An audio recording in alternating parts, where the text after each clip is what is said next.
બારડોલી શહેરમાંથી આ સમયના સૌથી મોટા સમાચાર સામે આવી રહ્યા છે।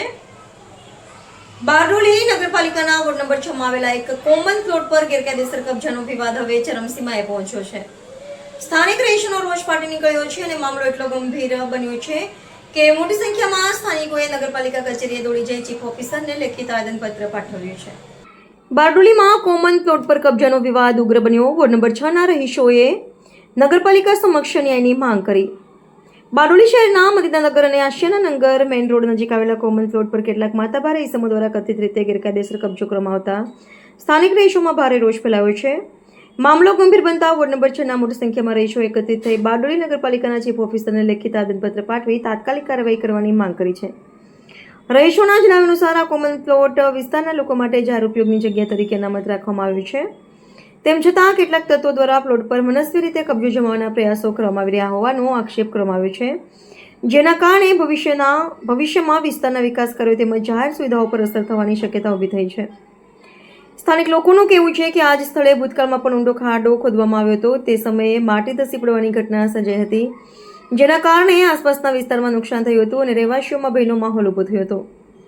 તે ઘટનામાં સદનસીબે કોઈ જાનહાની થઈ ન હતી, પરંતુ મોટી દુર્ઘટના સર્જાવાની શક્યતા નકારી શકાય તેમ ન હતી।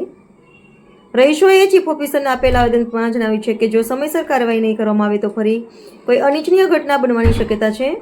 કોમન પ્લોટ પરના કબજાને તાત્કાલિક દૂર કરી મેઇનને મૂળ સ્થિતિમાં લાવવા તેમજ જવાબદારી સામે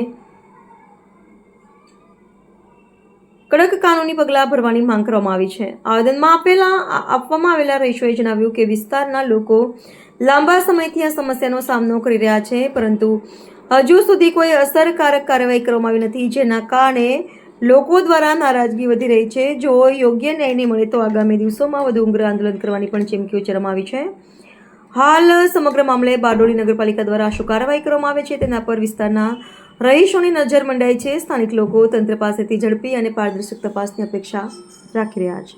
હા, હું સ્વાતિ પટેલ અને મારા વિરોધ પક્ષના સાથી મિત્રો સાથે આજે બારડોલીમાં જ્યારે ઠેર ઠેર બિલ્ડરો દ્વારા રાજકીય હોટા હેઠળ ઠેર ઠેર ગેરકાયદેસર બાંધકામ ચાલી રહેલ છે અને એ લોકો જગ્યાનું દબાણ કરે છે અને કોઈ પણ જાતની મંજૂરી વગર આવા બાંધકામો ઠેર ઠેર ચાલી રહ્યા છે। એની વિરોધમાં આજે અમે એક જાહેર હિતની અરજી લઈને આવ્યા છે અને આવનાર દિવસોમાં જ્યારે ચોમાસું આવી રહ્યું છે ત્યારે આજે પાણી ભરાવાની સમસ્યાઓ પણ ઠેર ઠેર જોવામાં આવશે અને આજે આસિયાના નગરની અંદર જે રહીશો દેખાય છે એની જોડે અમે એક વિનંતી લઈને આવ્યા છે અહીંયા કે જે એક બિલ્ડર દ્વારા કોમન પ્લોટની અંદર ગેરકાયદેસર બાંધકામ કરી રહેલ હોય અને કોઈ પણ જાતની પરવાનગી એની અંદર લીધેલ નથી, તો એની સામે અમે અહીંયા રહેવાસી સાથે જાહેર હિતની અરજી આપવા આવ્યા છે, જેથી કરીને એની સામે કાયદાકીય પગલાં લેવામાં આવે। મારું નામ કાળુ કરીમ શાહ, હું બારડોલી નગરપાલિકા વોર્ડ નંબર 6 માંથી કોર્પોરેટર તરીકે ચૂંટાયેલો છું। આજ રોજ ગુરુવાર છે અને તમે જાણો છો તેમ ગુજરાત સરકાર દ્વારા સોમવાર અને ગુરુવાર એ જનતાના દિવસ તરીકે જાહેર કરવામાં આવેલા છે। સોમવાર અને ગુરુવારના દિવસે એ એટલા માટે જાહેર કરવામાં આવ્યા છે કે ભાઈ લોકો પોતાની કોઈ બી કામની રજૂઆત હોય તો એ લઈને પાલિકા હોય કે જે બી આપણે સ્થાનિક સ્વરાજ્યની જે ઓફિસો હોય એનામાં એ લોકો આવી શકે।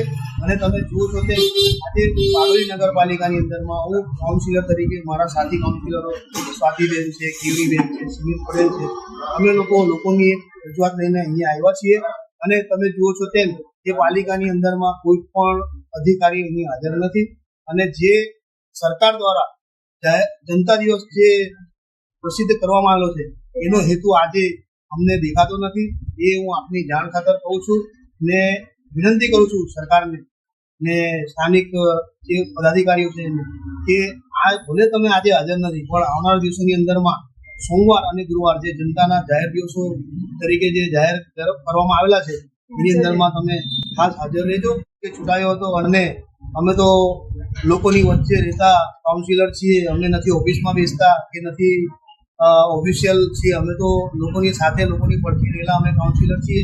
એટલે જ્યારે પણ જનતા માટેની કોઈ આવાજ ઉઠાવવાની હોય તો એના માટે અમે તો હંમેશા તૈયાર છીએ, તત્પર છીએ અને લોકોના માટે લોકોની અવાજ બનીને અને લોકોના કામગીરી કરવા માટે એવું નહીં કે ભાઈ ફક્ત વોર્ડ નંબર 6 બારડોલી નગરપાલિકા આખા નગરની અંદરમાં જ્યારે પણ જે વ્યક્તિને જનતાને અમારી જ્યાં પણ જરૂર પડશે અમે લોકો તેના માટે તત્પર છીએ કામગીરી કરવા માટે અને ન્યાયના હિતમાં અમે ગાંધી ચિંધ્યા માર્ગે તો લડીશું જ, પરંતુ સરદાર વલ્લભભાઈ પટેલ ચંદ્રશેખર આઝાદની ભૂમિકા પણ નિભાવી જલદ આંદોલન કરીશું એવી પણ આજના દિવસે વિપક્ષ તરીકે ખાતરી આપું છું.